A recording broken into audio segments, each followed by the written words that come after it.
ইরফান মায়রাকে নিয়ে গ্রামে এসেছে। মূলত মায়রা আসতে চেয়েছিল, সেই কবে থেকে তার মা আর ভাইটাকে দেখতে আসতে চাইছে, কিন্তু ইরফান আজ নিয়ে আসলো। তার শুধু কাজ আর কাজ। মায়রার বিরক্ত লাগে। মায়রা একটা ব্যাপারে ভীষণ অবাক হয়েছে। লাবিবের বাবা তাকে জিজ্ঞাসা করেছিল সে কেমন আছে। মায়রা যেন আকাশ থেকে পড়েছে। এখনো তার বিশ্বাসই হচ্ছে না, এটা কিভাবে সম্ভব। লাবিবের বাবা এত ভালো কি করে হয়ে গেল, তার অসুস্থতার জন্য? কিন্তু মায়রার কেন যেন বিশ্বাসই হচ্ছে না। লাবিব মায়রার কোলে বসে ডাকে, আপুই, আমাকে তুমু দাও। লাবিবের কথায় মায়রা হেসে ফেলল। লাবিবের দুই গালে টপাটপ কয়েকটা চুমু খায়। লাবিব মায়রার কোলের ওপরে দাঁড়িয়ে দুই হাতে মায়রার গলা জড়িয়ে ধরে মায়রার গালে চুমু খায়। ইরফান বেডের এক কোনায় বসে দুই ভাই বোনের কাহিনী দেখছিল। বিরক্ত হয়ে বেড থেকে নেমে মায়রার পাশে এসে দাঁড়িয়ে বলে, কি হচ্ছে এখানে? মায়রা ঘাড় বাঁকিয়ে হেসে তাকায় ইরফানের দিকে। সে কিছু বলার আগেই লাবিব আঙ্গুল উঁচিয়ে বলে, খুবিস দুলাভাই, তুমি পচা। ইরফান চোখ ছোট ছোট করে তাকায়। মায়রা লাবিবের দিকে তাকিয়ে বলে, কেন পচা ভাইয়া? লাবিব মায়রাকে জড়িয়ে ধরে বলে, আপুই খুবিস দুলাভাই বলে, তুমি বলো না। মায়রা বেড থেকে নেমে ইরফানের দিকে চেয়ে বলে, আপনি ওকে কি বলেছেন? ইরফান ভাবলে ভাবে বলে, তোমার ভাইয়ের ব্যাড হ্যাবিট, অন্যের বউকে কিস করে। It's very bad. মায়রা অবুঝ গলায় বলে, মানে? ও কার বউকে কিস করছে? ইরফান মায়রার দিকে চেয়ে বলে, আমার। মায়রা অদ্ভুত ভাবে তাকায় ইরফানের দিকে, ভুরু কুচকে বলে, আপনি কি পাগল? ও আমার ভাই। লাবিব তাল মিলিয়ে বলে, আমি ভাই, খুবিস দুলাভাই, আউট। মায়রা চোখ বড় বড় করে তাকায় তার ভাইয়ের দিকে, অবাক হয়ে বলে, এসব কোথা থেকে শিখেছিস? লাবিব মুখে আঙ্গুল পুরে বলে ওঠে, খুবিস দুলাভাই তো শিখিয়েছে। মায়রা কপাল চাপড়ায়, তার স্বামী ভাই দুটোই পাগল। ইরফান মায়রার দিকে চেয়ে বলে, ওকে তোমার আম্মুর কাছে রেখে এসো। মায়রা চোখ ছোট ছোট করে বলে, মানে? কেন? আমি বলেছি তাই। লাবিব বলে ওঠে, আমি বউর কাছে যাব। তখনই মায়রার মা ঘরের দরজায় এসে দাঁড়ায়। লাবিবের কথা শুনে ওখানেই দাঁড়িয়ে অবাক হয়ে বলে, এই পাজি ছেলে, এসব কি কথা? লাবিব বলে ওঠে, তুমি পাদি। মায়রা শব্দ করে হেসে ওঠে। বোনের হাসিতে লাবিবও অবুঝের মতো হাসতে থাকে। এরপর বলে ওঠে, বউ বলো? বউকে আদল করতে হয়। মায়রার চোখ বড় বড় করে তাকায়, হেসে বলে, আরে এসব কে শিখিয়েছে তোকে? লাবিব সাথে সাথেই বলে ওঠে, খুবই ডুলা ভাই। লাবিবের কথাই শুনে ইরফান ঠোঁট বাঁকিয়ে হাসে। মায়রা একবার ইরফানের দিকে তাকায়, আরেকবার লাবিবের দিকে তাকায়, তো আরেকবার দরজায় দাঁড়ানো তার মায়ের দিকে। মায়রার নিজেরই কেমন যেন লজ্জা লাগলো। মায়রার মা নিজেও বিব্রত বোধ করে। দ্রুত বলে ওঠে, মা, লাবিবকে নিয়ে একটু এইদিকে আয় তো। কথাটা বলেই জায়গাটি প্রস্থান করেন তিনি। ভদ্র মহিলা চলে যেতেই মায়েরা ইরফানের দিকে আরেকটু এগিয়ে গিয়ে বলে ওঠে, আপনি আমার ভাইকে এসব কি শেখান? ইরফান দুই হাত প্যান্টের পকেটে রেখে বলে ওঠে, যা তুমি, তোমার আম্মুকেও শেখাতে পারো না? মায়েরা কপাল চাপড়ে বলে, মা শুনে গিয়েছে, আপনি আমার ভাইকে বউকে আদর করা শেখাচ্ছেন, বুঝলেন? ইরফান মৃদু স্বরে বলে ওঠে, আই নো। মায়েরা চোখ মুখ কোচকায়, ভুরু কুচকে বলে ওঠে, আমার মা শুনে নিল। বিশ্বাস করুন, আপনার একটুও লজ্জা পাওয়া উচিত। ইরফান বাঁ হাতের দুই আঙ্গুলের সাহায্যে মায়রার মাথায় একটা টোকা দিয়ে বলে, লজ্জা পাওয়া মেয়েদের কাজ, নট মি। মায়রা হতাশ, মানে? এই লোকটা কি অদ্ভুত। এনার সাথে কথা বলে কোনো লাভ নেই। সে লাবিবকে নিয়ে ঘর থেকে বেরিয়ে যেতে নিলে ইরফান বলে ওঠে, ফার্স্ট আসবে। মায়রা যেতে যেতে তেড়া কণ্ঠে বলে ওঠে, আসবো না। ইরফান বিরক্ত হয়, দ্রুত পায়ে এগিয়ে গিয়ে মায়রার সামনে দাঁড়ায়। মায়রা ইরফানের পাশ কাটিয়ে যেতে চাইলে ইরফান দ্রুত মায়রার ঠোঁট জোড়া আঁকড়ে ধরে। মায়রা চোখ বড় বড় করে তাকায়, কোলের বাঁ পাশে লাবিব। মায়েরা বাঁ হাতে লাবিবকে ধরে, ডান হাতে ইরফানকে ঠেলে সরাতে চায়। ইরফানকে এক চুলও নাড়াতে পারে না, উল্টে ইরফানের সাথে না পেরে পিছিয়ে যায়, যেন ইরফান তাকে ঠেলছে। পিছু যেতে যেতে দেওয়ালে পিঠ ঠেকে যায় মায়রার, তবুও ইরফান ছাড়ল না। লাবিব ডেকে ওঠে, আপুই। মায়রা গায়ের জোরে ইরফানের গলায় খামচে ধরে। ইরফান মায়রাকে ছেড়ে দাঁড়ায়। মায়রা মাথা নিচু করে নেয়। এই লোকটা এমন কেন? তার ভাই না হয় কিছু বোঝে না, কিন্তু তবুও এটা কেমন লাগে? তার ভাবনার মাঝেই ইরফান লাবিবকে মায়রার কোল থেকে নামিয়ে টেবিলের ওপর থেকে বেশ কয়েকটা চকলেট লাবিবের হাতে দেয়। এরপর মৃদু স্বরে বলে, তোমার আম্মুকে গিয়ে বলো আপুইকে তার হাজবেন্ড আদর করছে। কথাটা শুনেই মায়রা তড়াক করে মাথা উঁচু করে তাকায়। লাবিব দৌড়ে যেতে যেতে বলতে থাকে, খুবিস দুলাভাই আপুইকে আদর করছে, খুবিস দুলাভাই আপুইকে। আর শোনা গেল না। মায়রা রেগে ইরফানের দিকে চেয়ে বলে, আপনি একটা নির্লজ্জ লোক, আমার মাকে গিয়ে এইসব বলবে? আপনি বাচ্চাটাকে কি শেখাচ্ছেন এসব? আর কোনো কাজ নেই আপনার? ইরফান ঘরের দরজাটা আটকে মায়রার দিকে এগিয়ে আসতে আসতে বলে ওঠে, আছে, but this is also a very important task. মায়েরা কি বলবে কিছুই বুঝে পায় না। মানে, তার 4 বছরের ভাইকে শেখাচ্ছে বউকে আদর করার কথা? এটা কি ইম্পর্টেন্ট কাজ? এই লোকটাকে কি করা উচিত? ভাবনার মাঝেই ইরফান মায়রাকে কোলে নিয়ে বেডে শুয়ে পড়ে। মায়রা মোছড়ামুছড়ি করে। ইরফান মায়রাকে শক্ত করে ধরে মায়রার গলায় মুখ গুজে বলে, পুরো দিন তোমার মা ভাইকে দিয়েছ, 1 আওয়ার, এখন এখানে থাকো। মায়রা নড়ে চড়ে বলে, আমি থাকবো না, ছাড়ুন আমায়। ইরফান মায়রার গলায় দাঁত বসায়। মায়রা মৃদু আর্তনাদ করে ওঠে। ইরফান ছেড়ে দেয়, গলার মুখ গুজে রেখেই বলে, স্টুপিড গার্ল, এইসব নেগেটিভ ওয়ার্ড আমার সামনে ইউজ করলে থাপ্পড় দিয়ে সব দাঁত ফেলবো তোমার। মায়রা দমে যায়। বেশ কিছুক্ষণ পর মিনমিন করে, আজকে এখানে থাকি? নো, আমার কাজ আছে। মায়রা রেগে বলে, হ্যাঁ সেই তো, শুধু কাজ আর কাজ, আমি যাব না আপনার সাথে। ইরফান সূক্ষ্ম হাসলো। মায়রার আর একটু শক্ত করে বাঁধনে জড়িয়ে নিয়ে মায়রার দিকে চেয়ে বলে, আর 2 দিন পর বিয়ে, prepare for my deep attention. ইরফানের কথার অর্থ বুঝতে পেরে মায়রা লজ্জায় কেঁপে ওঠে, চোখ বুজে নেয় দ্রুত।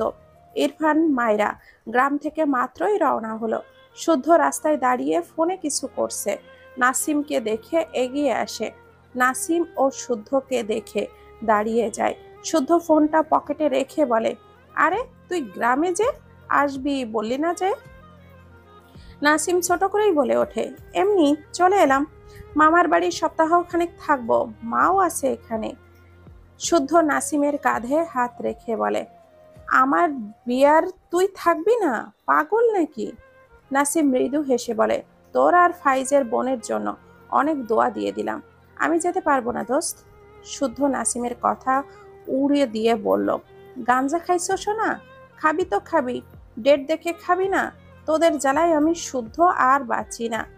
বল কোথা থেকে কিনে খেয়েছিস, আমি দোকানদারের সাথে যোগাযোগ করে তোকে ডেট আছে এমন গাঞ্জা দিতে বলবো। ঠিকানা কি রে? নাসিম বিরক্ত চোখে শুদ্ধের দিকে চেয়ে আসে। শুদ্ধ চোখ ছোট ছোট করে বলে ওঠে, এভাবে তাকিয়ে লাভ নেই, আমাকে মহান হওয়া থেকে কেউ আটকাতে পারবে না। নাসিম হতাশ কণ্ঠে বলে, একটু ভালো হ, তোর 2 দিন পর বিয়ে। শুদ্ধ হেসে বলে শুদ্ধ হেসে বলে, এক বন্ধু ছাড়া আরেক বন্ধুর বিয়ে হয় না জানিস না? নাসিম মৃদু হাসলো। এরপর শূন্যে দৃষ্টি রেখে বলে, ইরফান বারবি ডল গ্রামে এসেছিল, আমাকে যদি একবার জানাতিস শুদ্ধ। শুদ্ধ নাসিমের দিকে তাকিয়ে কিছু বলতে গিয়েও থেমে যায়।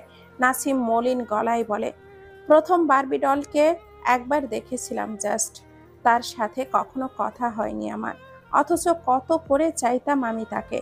এরপর একদিন কথা বলার সুযোগ হয়, তবে বারবি ডল আমাকে এক প্রকার অ্যাভয়েড করেছে। এরপর জানলাম সে আমার বন্ধুর বউ। এরপর জানলাম বারবি ডল আমার বন্ধুকে ভীষণ ভালোবাসে। তার দিক থেকে আমি কোনো পজিটিভ সাইন পাইনি। তাকে তো আমার ভুলে যাওয়ার কথা, তাই না? কিন্তু যত দিন যাচ্ছে বারবি ডলের প্রতি আমার অনুভূতির তীব্রতা বাড়ছে। আমি ভুলতে পারছি না ওকে। একটু থেমে শ্বাস নেয়, এরপর আবারও বলে, বারবি ডল যখন আমার ভাগ্যে নেই, তবে আমার মনে ওর জন্য প্রতিনিয়ত এত অনুভূতির জন্ম কেন হয় রে শুদ্ধ? শুদ্ধ অবাক হয়ে নাসিমের দিকে চেয়ে আছে। নাসিমের কণ্ঠ কাঁপছে। নিজেকে সামলে মৃদু স্বরে বলে, ইরফান আমার সাথে আর কথা বলে না কেন রে? শুদ্ধর খারাপ লাগলো, বোঝানোর স্বরে বলে, জানিস তো ও কেমন মাথা পাগল, আর মায়রার প্রতি একটু বেশি পসেসিভ। তুই মায়রাকে পছন্দ করিস, এইটুকুই ও মানতে পারে না। একটু থেমে আবারও বলে, তুই ওর আপন, তাই তোকে কিছু বলতেও পারে না, আবার সইতেও পারে না। ও কেমন জানিসই তো। নাসিম মৃদু হেসে বলল, জানি। তোর খালাতো ভাইয়ের সৌভিকের দুটো পাই ভেঙে দিয়েছিল শুনলাম। শুদ্ধ হেসে ফেলল, কোমরে হাত দিয়ে বলে, বিশ্বাস করবি না ভাই, আমি মাঝে মাঝে পাগলের ডক্টরের কাছে যেতে চাই। আমি পাগল হয়ে ভুলভাল দেখছি কিনা সেই ভয়ে। মানে তুই বুঝতে পারছিস, ভার্সিটিতে অন্তরা ওকে টাচ করেছিল বলে দুটো থাপ্পড় খেয়েছিল বেচারি, সেই মায়রার জন্য। এখন কি কি করে! সবচেয়ে বড় কথা, ওর চুলের বাহার দেখে ভাবতাম এ পাক্কা সন্ন্যাসী হয়ে যাবে। ও মা, এখন তো পুরাই পাল্টালো। মাঝখান থেকে আমার নিজেকেই পাগল লাগে। ফোন ভাইব্রেট হলে পকেট থেকে ফোনটা বের করতে করতে হেসে বলে, মায়েরার বহুত গুণ বুঝলি, ইরফানকে পুরাই উল্টে দিয়ে পাল্টে দিয়েছে। ফোনের ফারহার কল দেখে শুদ্ধর হাসি চওড়া হয়। রিসিভ করে কানে দিয়ে বলে, পাখি, তোমার ভাইটা কি খাট কিনেছে? নাসিম শুদ্ধর কথা শুনে ভোর কুঁচকে তাকায়। এই ফাইজের থেকে খাট চাইছে কেন? শুদ্ধ হতাশ কণ্ঠে বলে, আমি কি বাসর করব না? এই সব কি? না, আর মানা যায় না। নাসিম অদ্ভুতভাবে তাকায়। শুদ্ধ এগিয়ে এসে নাসিমের কাঁধে বাম হাত তুলে দিল। নাসিম ভুরু কুঁচকে বলে, ফাইজের থেকে খাট চাইছিস কেন? তোর খাট নেই? শুদ্ধ হেসে বলে, আরে শালার দেওয়া খাটে বাসর করলে আলাদা একটা ভাইব পাওয়া যায় বুঝলি। কোনো চিন্তা করিস না, আমি থাকতে তুই তোর শালার কিনে দেওয়া খাটেই সব করতে পারবি। নিশ্চিন্তে আমার উপরে ছেড়ে দে। নাসিম শুদ্ধর পিঠে একটা থাপ্পড় দিয়ে বলে, বাদরের বাচ্চা ভালো হ। তোর অত্যাচারে তো দেখছি তোর বউ দৌড়ে পালাবে, তখন তুই শালার কিনে দেওয়া খাটের সাথেই বাসর করিস বসে বসে। শুদ্ধ মেকি রাগ দেখিয়ে বলে, এসব কি বদদোয়া! এই নাসিম, খালা, তোর জীবনে বিয়ে হবে না বলে দিলাম। নাসিম কটমট দৃষ্টিতে তাকায়। শুদ্ধ ঠোঁট টিপে হেসে বলে, ফারহা পাখি, আমাদের স্পেশাল নাসিমা খালাকে চেনো? ফারাহা হতাশ এই লোকটাকে নিয়ে, তবে হাসলো বেশ শুদ্ধের কথায়। একটু পর থেমে অসহায় কণ্ঠে বলে, আমি একটা জরুরি কথা বলতে কল করেছি, তুমি কি আমার কথা শুনবে? শুদ্ধ মৃদু হেসে বলে, শুনছি পাখি, বলো। অন্তরা আপু কোথায় জানো? শুদ্ধ কিছুটা অবাক হয়ে বলে, অন্তরাকে দিয়ে তোমার কি কাজ? অন্তরা আপুর ছোট বোন নুসরাত আমাদের সাথে পড়ে। সে প্রায় 1 সপ্তাহর বেশি হলো ভার্সিটিতে আসে না। প্রথমে ভেবেছিলাম এমনি হয়তো চলে আসবে, কিন্তু এখনো আসে না। আর ওকে অনলাইনেও কোথাও পাচ্ছি না। আমার ফ্রেন্ডরাও খোঁজ নিয়েছে, ওরা যে বাসায় থাকতো সেখানে ওরা নেই, বাসা ছেড়ে দিয়েছে। ফারহার পুরো কথা মন দিয়ে শুনল শুদ্ধ। বেশ ভালোই অবাক হয়। মায়রার অসুস্থতার পর তো অন্তরার আর কোনো খোঁজ নেওয়া হয়নি। নাসিমের দিকে তাকিয়ে বলে, কিরে, অন্তরার খবর জানিস? নাসিম ভাবলেশহীনভাবে বলে ওঠে, না, আমি কিভাবে জানবো? শুদ্ধ ফারহার উদ্দেশ্যে বলে, আপাতত আমরা কেউ ওর খোঁজ জানি না, আমি খোঁজ নিয়ে তোমাকে জানাবো। ফারহা মৃদু স্বরে বলে, আচ্ছা। শুদ্ধ মিটি মিটি হেসে বলে, ফারহা পাখি, তোমার ভাইকে বলো ও যেন কিপটামি বাদ দিয়ে আমাকে ব্র্যান্ডের খাট কিনে দেয়। ফারহা দাঁত কিরমির করে বলে ওঠে, তুমি চরম লেভেলের অসভ্য। শুদ্ধ ধমকে বলে ওঠে, ভাই বলে দেখো একবার, তুলে আছাড় মারবো একদম। ফারহা কলটা কেটে দেয়। শুদ্ধ ইনোসেন্ট ফেস বানিয়ে নাসিমের দিকে চেয়ে বলে, বাল, বইয়ের থেকে ভাই শুনতে শুনতে কবে না জানি নিজের বাচ্চা হলে তার মুখে আমাকে মামা ডাক শুনতে হয়। নাসিম তার বাড়ির দিকে যেতে যেতে বলে, এই কথাটা যেন ফলে যায়, এই জন্য আমি সামনের শুক্রবারে মসজিদে জিলাপি বিলাবো। শুদ্ধ রেগে বলে, এই বেয়াদ্দব, তোর বিয়ে হবে না, যা, দোয়া করে দিলাম। নাসিম মৃদু স্বরে বলে ওঠে, আমি বিয়ে করবও না। শুদ্ধ নাসিমের কথাটা শুনে বলে, আমার বিয়েতে আসবি কিন্তু। নাসিম একবার পিছু ফিরে তাকায়, মৃদু হেসে বলে, অত কষ্ট কিভাবে সহ্য করব? বারবি ডলের বিয়ে দেখার শক্তি নাই। জোর করিস না ভাই, থাক। কথাটা বলে দ্রুত পায়ে এগিয়ে যায়। শুদ্ধ মলিন মুখে চেয়ে রইল নাসিমের দিকে। ছেলেটা অদ্ভুত, খারাপ লাগে তার। এর সমাধান কি? শুদ্ধ বেশ ভালোভাবেই খোঁজ খবর নেয়, কয়েকজনকে কল করে, কিন্তু অন্তরার কোনো খোঁজই পেল না। কোথায় উধাও হলো এ? বেশ চিন্তিত হলো, ভাবলো আগামীকাল শহরে গিয়ে আরো ভালোভাবে খোঁজ নিবে। অন্তরার গ্রামের বাড়ি চেনে না, নয়তো সেখানে খোঁজ নেওয়া যেত। তবে শুদ্ধ আন্দাজ করেছে অন্তরা ইচ্ছে করেই এই শহরে নেই, অথবা থাকলেও তাদের সবার আড়ালে থাকতে চাইছে। ইরফান আর মায়রার মাঝে ঝামেলা প্লাস মায়রার ব্রেনে চাপ ফেলা, দুটোতেই অন্তরার বেশ বিরক্তিকর কাজ করেছিল। ভাগ্যিস ইরফান জানে না, নয়তো অন্তরাকে কি করতো কে জানে। বড় হয়ে বন্ধুদের মাঝে একটা দূরত্ব সৃষ্টি হয়ে যেত। এই দিকে নাসিম, ওইদিকে অন্তরা, কথাগুলো ভেবে দীর্ঘশ্বাস ফেলল। সন্ধ্যার পরপর ইরফান আর মায়রা গ্রাম থেকে এসে পৌঁছেছে। ইরফান বাড়ির ভেতরে আসেনি, মায়রাকে নামিয়ে দিয়ে সে অফিসের দিকে গিয়েছে। মায়রা বিরক্তি নিয়ে বাড়িতে আসে, নামাজ পড়ে মিলাকে কল করে। সে কলটা রিসিভ করে না।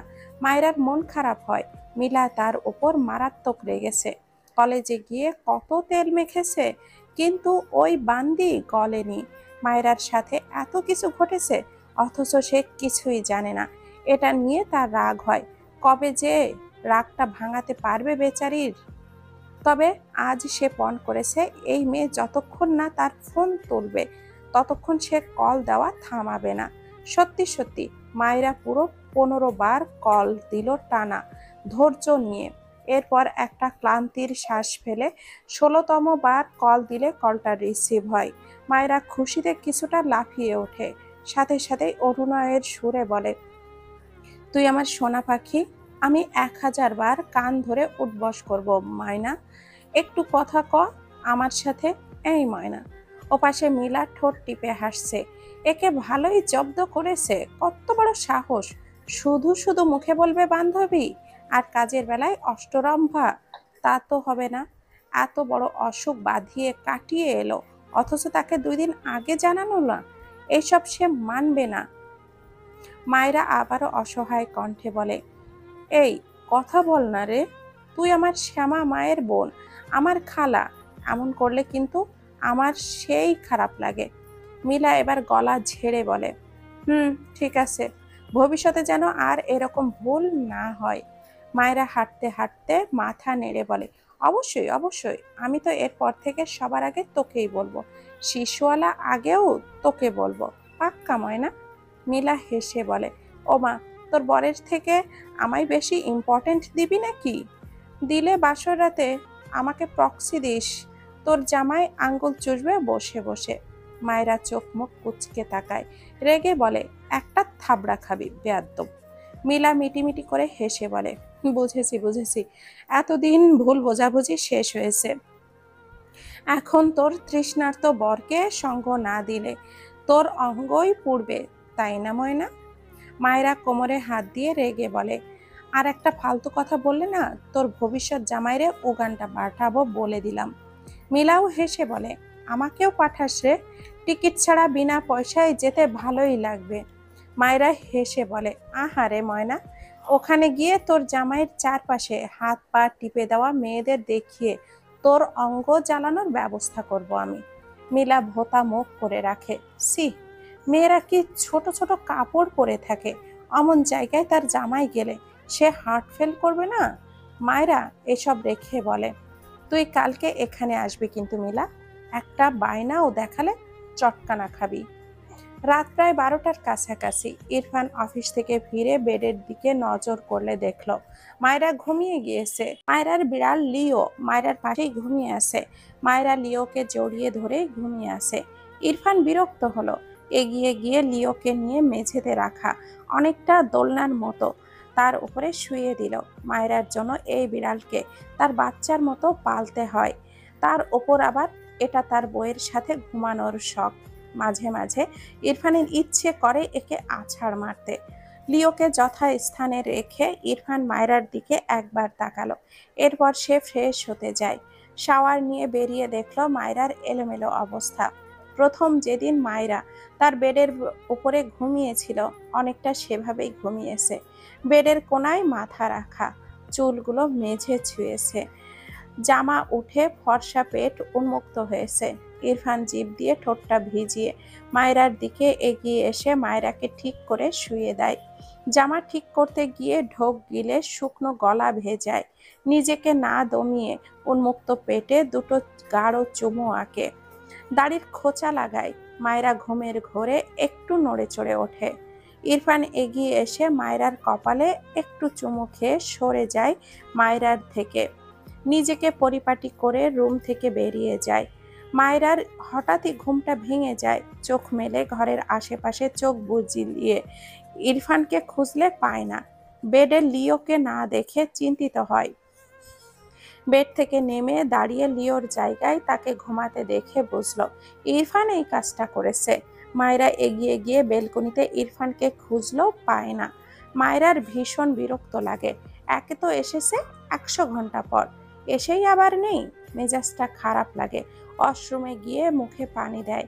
এরপর ওয়াশরুম থেকে বেরিয়ে ছাদের উদ্দেশ্যে এগিয়ে যায়। ছাদের শেষ সিঁড়ি বেয়ে উঠতে উঠতে মায়রার নাকে সিগারেটের গন্ধ আসে। মায়রা দ্রুত তার গলায় পেঁচানো ওড়নাটা নাকে চেপে ধরে। এরপর দ্রুত পায়ে সিঁড়ি বেয়ে উঠে ছাদের মেঝেতে পা রাখে। ছাদের ডান দিকের কর্নারে ইরফানকে উল্টো হয়ে থাকতে দেখে একটি চেয়ারে বসে থাকতে দেখে। ছাদের এক পাশে স্বল্প আলোর লাইট জ্বালানো। মায়েরা একবার ছাদের বাম দিকে তাকায়। ছাদের বাম পাশে দোলনা টানানো আছে। বেডরুমে যে দোলনাগুলো থাকে, বেশ বড় সাইজের গোল। ইরফান মূলত মায়রার জন্য দুটো এমন দোলনা এনেছে কানাডা থেকে আসার পরই। একটি ইরফানের পেইন্টিং রুমে রাখা, আর একটি ছাদে। এখানে দোলনার উপরে ছাউনি টানানো আছে, তবে তা ক্ষেত্র বিশেষ সরিয়ে ফেলা যায়। বেশ অনেকটা জায়গা জুড়ে ছাউনি দেওয়ার কারণে রোদ বৃষ্টিতেও যেন মায়রার কষ্ট না হয়। মায়রার দোলনাটিতে দেখে মনটা একটু ফুরফুরে হয়ে যায়। তবে এইসব রেখে ইরফানের দিকে মনোযোগ দেয় সে। মায়রার মনে হলো ইরফান ভীষণ মনোযোগ দিয়ে কিছু করছে। মায়রা এগিয়ে গিয়ে ইরফানের পেছনে দাঁড়ালে দেখতে পায় ইরফান সামনে একটি বোর্ডের মতো কিছু আছে, যেখানে সে তার একটি ছবি এঁকেছে। সম্পূর্ণ হয়নি এখনো। পাশেই ছোট্ট একটি টেবিল, যেখানে বিভিন্ন রং রাখা। ইরফান একটু পরপর তুলিতে রং মাখিয়ে ছবির আকৃতি দিতে ব্যস্ত হয়। ইরফানের ঠোঁটের ফাঁকে সিগারেট, বাঁ হাতে একটু পরপর সিগারেটের টিটা বাঁ হাতে নেয়, আবারও ঠোঁটের ফাঁকে রাখে। হাত ডান হাত পেইন্টিংয়ে ব্যস্ত। মায়রা এখনো নাকে তার ওড়নাটা চেপে আছে। ইরফানের পেছন থেকে একটু বাম দিকে সরে এসে বাঁ হাত বাড়িয়ে ইরফানের ঠোঁট থেকে চেপে রাখা সিগারেটটি টান মেরে নিয়ে নেয়। ইরফান বাঁ হাত এগিয়ে নিয়েছিল সিগারেটের ধরার জন্য। তার আগেই কেউ টান দেওয়ার সাথে সাথেই ঘাড় বাঁকিয়ে তাকালে মায়রাকে দেখে ভুরু কুঁচকে তাকায়। মায়রাকে নাক চেপে দাঁড়িয়ে থাকতে দেখে ইরফান দ্রুত ঘাড় বাঁকায় ডান দিকে। তার নাক মুখ থেকে ধোঁয়া বের হচ্ছে। মায়রা বেশ অনেকক্ষণ এমন সিগারেটের ধোঁয়ার মাঝে থেকে এখন কেশে উঠল। ইরফান পকেট থেকে দ্রুত হাতে সুইনগাম বের করে মুখে দেয়। মায়রার প্রবলেম জানার পর থেকে সিগারেট আর সুইনগাম সবসময় একই সাথে রাখে সে। সুইনগাম চিবোতে চিবোতে মায়রার দিকে তাকালে দেখলো মায়রা এখনো সিগারেটটি হাতে ধরে আছে। ইরফান মায়রার হাত থেকে সিগারেটটি টেনে নিতে গেলে মায়রা দ্রুত তার হাত সরিয়ে নেয়। ইরফান ভুরু কুঁচকে বলে, নিভিয়ে দিচ্ছি, এই দিকে দাও। মায়রার নাক থেকে ওড়নাটা সরিয়ে বলে, এই সিগারেটটা আমি খাবো। ইরফান বিস্ময় কণ্ঠে বলে, হোয়াট? মায়রা দুইবার কেশে নিয়ে বলে, আপনি সিগারেট খেয়ে নিজের আয়ু কমাচ্ছেন, আমিও এইভাবে নিজের আয়ু কমাবো। আমি আপনার বউ হই না, আমার একটা দায়িত্ব আছে তো, নাকি? ইরফান চোখ ছোট ছোট করে বলে, স্টুপিড, এসব ফালতু কথা কেন বলছো? মায়েরা রেগে বলে, আপনি ফালতু জিনিস খাচ্ছেন, আর আমি ফালতু কথা বললেই দোষ? আমিও সিগারেট খাবো। কথাটা বলে আরো বেশ কয়েকবার কাশলো মায়েরা। ধীরে ধীরে কাশি বাড়ছে। ইরফান দ্রুত চেয়ার থেকে উঠে মায়েরার হাত থেকে সিগারেটটা নিতে গেলে মায়েরা পিছিয়ে যায়। ইরফান রেগে যায়, এই স্টুপিড, সামনে কাশছে তবুও জেদ করছে। দ্রুত পায়ে এগিয়ে গিয়ে মায়রাকে চেপে ধরে। মায়রার হাতে জোর করে সিগারেটটা নিয়ে 2 আঙ্গুলের মাঝে চেপে জ্বলন্ত সিগারেট নিভিয়ে দেয়। মায়রার শরীর খারাপ লাগছে। ইরফান হাতের সিগারেটটা ছুঁড়ে ফেলে ডান হাত মায়রার গালে দিয়ে মৃদু স্বরে বলে, বেশি খারাপ লাগছে? মায়রা ইরফানের দিকে চেয়ে থাকে, মৃদু স্বরে বলে, হুম, খারাপ লাগছে। ইরফান মুখের চুইংগামটা ছুঁড়ে ফেলে দেয়। এরপর মায়েরার ঠোঁট জোড়ায় শুকনো চুমু খেয়ে বলে, জেদ করবে না, রেগে যাই আমি। মায়েরা মুখ বাঁকিয়ে বলে ওঠে, আপনি এসব সাইফাস খেলে আমিও রেগে যাই। ইরফান ঠোঁট বাঁকিয়ে বলে, রাগ করার পারমিশন দিয়েছি, বাট জেদ করবে না, ওকে? মায়েরা বাচ্চাদের মতো করে বলে ওঠে, আপনি আর সিগারেট খাবেন না।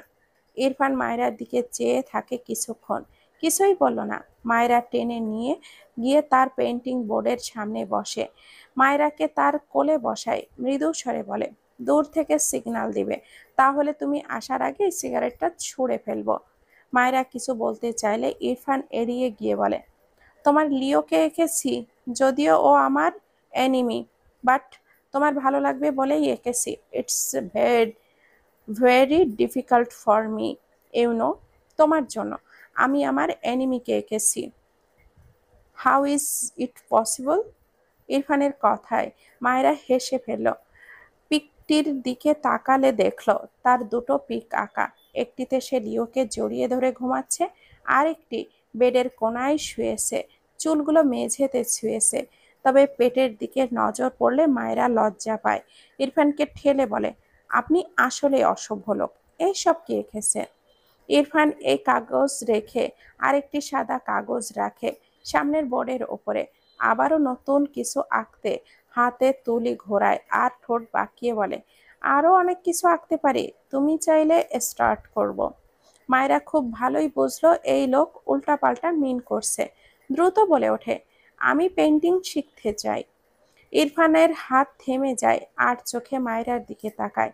হাতের তুলি মায়রার ডান হাতে ধরিয়ে দেয়। এরপর ইরফান মায়রার ডান হাত তার হাতের মাঝে নিয়ে হাত ঘোরায়। মায়রা বেশ খুশি হলো। ইরফান খুব বেশি খুশি নেয় না। প্রায় 20 মিনিটের মাঝে একটি ছবি আঁকে। মায়রা মুগ্ধ দৃষ্টিতে তাকিয়ে থাকে। ইরফান এখন যে পিকটি এঁকেছে এটা তাদের বর্তমান অবস্থার পিক। মানে ইরফানের কোলে মায়রা বসে আছে। এটা সাইড এঁকে দিয়েছে, ছাদের কিছু অংশ এঁকেছে, সাথে রাতের আকাশ। মায়রা বাম হাত গালে দিয়ে ইরফানের বুকে মাথা রেখে হেলান দিয়ে বলে, আপনি এত সুন্দর করে কিভাবে আঁকেন? ইরফান বাঁ হাতে মায়রার কাঁধ থেকে ওড়নাটা সরিয়ে কাঁধে একটা চুমু আঁকে। মায়রা ঢোক গিলে ঠিক হয়ে বসে। ইরফান ঠোঁট বাঁকায়। ছবিটির বাকি ফিনিশিং দিতে দিতে মৃদু স্বরে গায়, জনমে জনমে তোমারে গোচাই, মরণেও পাই যেন ওপারে। একটুকু গেয়ে থেমে যায় ইরফান। মায়রা এদিক ফিরে নিজে থেকে 2 হাত ইরফানের গলা জড়িয়ে ধরে। ইরফান আর চোখে তাকালো মায়রার দিকে। মায়রা ইরফানের গলায় মুখ ঠেকিয়ে মিষ্টি কণ্ঠে এরপর গেয়ে ওঠে, সখা তোমারে বাঁধিব, তোমারই থাকিব, বাসিব ভালো শুধু তোমারে। ইরফান ভীষণ অবাক হয় মায়রার কণ্ঠে এতটুকু গান শুনে। হাতের তুলি রেখে দেয় টেবিলের ওপর। 2 হাতে মায়রাকে জড়িয়ে নিয়ে মায়রার বাম কাঁধে চুমু এঁকে ফিসফিস করে বলে, ভেরি সুইট ভয়েস। মায়রা লজ্জা পায়। ইরফানকে ধরে রেখেই চোখ বুজে রাখে। ইরফান আবারও গায়, সখী তোমারে বাঁধিব, তোমারই থাকিব, বাসিব ভালো শুধু তোমারে। এটুকু গেয়ে ইরফান মায়রার মুখ তার গলা থেকে সরিয়ে আনে। মায়রা চোখ বুজে রেখেছে। মৃদু আলোয় ইরফান মায়রার পুরো মুখটা নিখুঁতভাবে অবলোকন করে। 2 হাতে বাঁধন শক্ত করে মায়রাকে আগলে নেয়। সময় নষ্ট না করে অধরে অধর মেলায়। মায়রা কেঁপে ওঠে। বেশ কিছু সময় পেরোলে ইরফান মায়রাকে ছেড়ে নেশালো চোখে তাকায় মায়রার দিকে। মায়রা চোখ মেলে তাকায়। ইরফানের দৃষ্টিতে দৃষ্টি মেলাতে পারে না, দৃষ্টি নামিয়ে নেয়। ইরফান ঢোক গিলে বলে, I need you but flower right now. কথাটি শুনে তড়াক করে মায়রা ইরফানের দিকে তাকায়। ইরফানের কণ্ঠ মায়রার কাছে সেই দিন মাতাল ইরফানের মতো লাগলো। তার শরীর মৃদু কাঁপছে। দৃষ্টি নামিয়ে ইরফানকে ছেড়ে ইরফানের কোল থেকে নেমে দাঁড়ায় মায়রা। সময় নষ্ট না করে ইরফানও চেয়ার থেকে উঠে দাঁড়ায়। মায়রা পিছিয়ে যেতে যেতে কাঁপা কাঁপা কণ্ঠে বলে, আর কদিন পর আমাদের বিয়ে। ইরফান ঘোরের মাঝেই একটু একটু করে এগিয়ে যায় মায়রার দিকে। একই সুরে বলে ওঠে, সো হোয়াট, ফার্স্ট ওয়াইফের সাথে ফার্স্ট বাসর, সেকেন্ড ওয়াইফের সাথে সেকেন্ড বাসর। মায়রা এলোমেলো দৃষ্টি ফেলে, পিছিয়ে যেতে থাকে, আমতা আমতা করে বলে, এটা তো বেডরুম নয়। ইরফান সাথে সাথেই উত্তর করে, আই উইল ম্যানেজ। মায়রা তবুও পিছিয়ে যায়। ইরফান প্রশ্ন করে, আমি তোমার কে বাট ফ্লাওয়ার? মায়রা ঢোক গেলে শুকনো গলা ভিজিয়ে আমতা আমতা করে বলে, হাজবেন্ড। ইরফান তার পায়ের গতি থামায়, এগিয়ে গিয়ে ছাদের দরজা আটকে দেয়, ছাদের লাইটটা অফ করে দেয়। এরপর মায়রার থেকে খানিকটা দূরত্বে দাঁড়িয়ে মৃদু স্বরে বলে, I am waiting for you, stop and come. ইরফানের কথায় মায়রা থেমে যায়। ইরফান মৃদু হেসে ডান হাত বাড়িয়ে আবারও মাতাল কণ্ঠে বলে, কাম বাট ফ্লাওয়ার। মায়রা বারবার ঢোক গেলে এলোমেলো পায়ে দুই পা এগোলে ইরফান টান মেরে মায়রাকে তার কাছে নিয়ে আসে। মায়রা ইরফানের বুকে এসে হুমড়ি খেয়ে পড়ে। ইরফান তার ডান হাতে মায়রার মুখ ছোট উঁচু করে ধরে।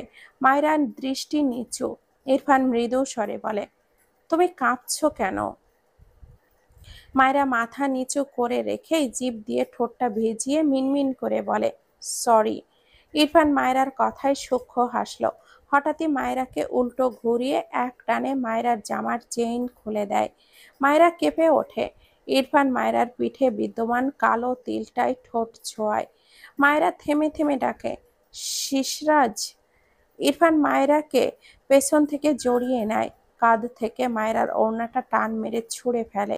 পেছন থেকে মায়রার গলায় মুখ গুজে মৃদু স্বরে বলে, I like this new name. Myra ইরফানের বুকে শরীরের ভার ছাড়ে। ইরফান মায়রাকে আগলে নিয়ে মৃদু স্বরে গেয়ে ওঠে, চলো বলে ফেলি কত কথা কলি, জন্মেছে বলতে তোমায়, তোমাকে চাই। এরপর থেমে যায়। মায়রার মুখ ডান দিকে ফেরায়। হুট করে মায়রার ঠোঁট জোড়া আঁকড়ে ধরে। মায়রা যেটুকু ভার নিজের ওপরে রেখেছিল সেটুকু ইরফানের ওপরে ছেড়ে দেয়। ইরফান পেছন থেকে দুই হাতে মায়রাকে উঁচু করে ধরে এইভাবেই কয়েক পা এগিয়ে গিয়ে দোলনার সামনে দাঁড়ায়। এরপর মায়রার ঠোঁট জোড়া ছেড়ে কিছুটা ধাক্কা দিয়ে ফেলে দেয় দোলনার মাঝে মায়রাকে। মায়রা নামতে নিলে ইরফান এক সেকেন্ডও সময় নষ্ট না করে দোলনার ভেতরে গিয়ে মায়রাকে জাপটে ধরে ফিসফিসিয়ে বলে, ডোন্ট ডিস্টার্ব মি। আজ দম বন্ধ হয়ে মরে গেলেও এক চুল পরিমাণও ছাড়ছি না। ইরফানের কথাগুলো শুনে মায়রার শরীরে কম্পন ধরে, কেমন যেন ছটফট করে।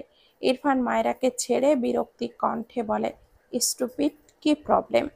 মায়রা ঢোক গিলে মাথা নিচু করে মিনমিন করে, আপনাকে ভয় লাগছে। ইরফান ব্যস্ত হাতে তার পরনের শার্টের বোতামটা খোলে। মায়রা পিছিয়ে যায়, ভীত চোখে তাকায় ইরফানের দিকে। ইরফান তার শার্টটা খুলে ছুঁড়ে ফেলে। মায়রার ডান পা ধরে টেনে তার কাছে আনে। দুই হাতে শক্ত করে মায়রাকে জড়িয়ে নিয়ে নরম সুরে কণ্ঠে মাদকতা মিশিয়ে বলে, don't be scared, you know you are my heart, I want heart my heart.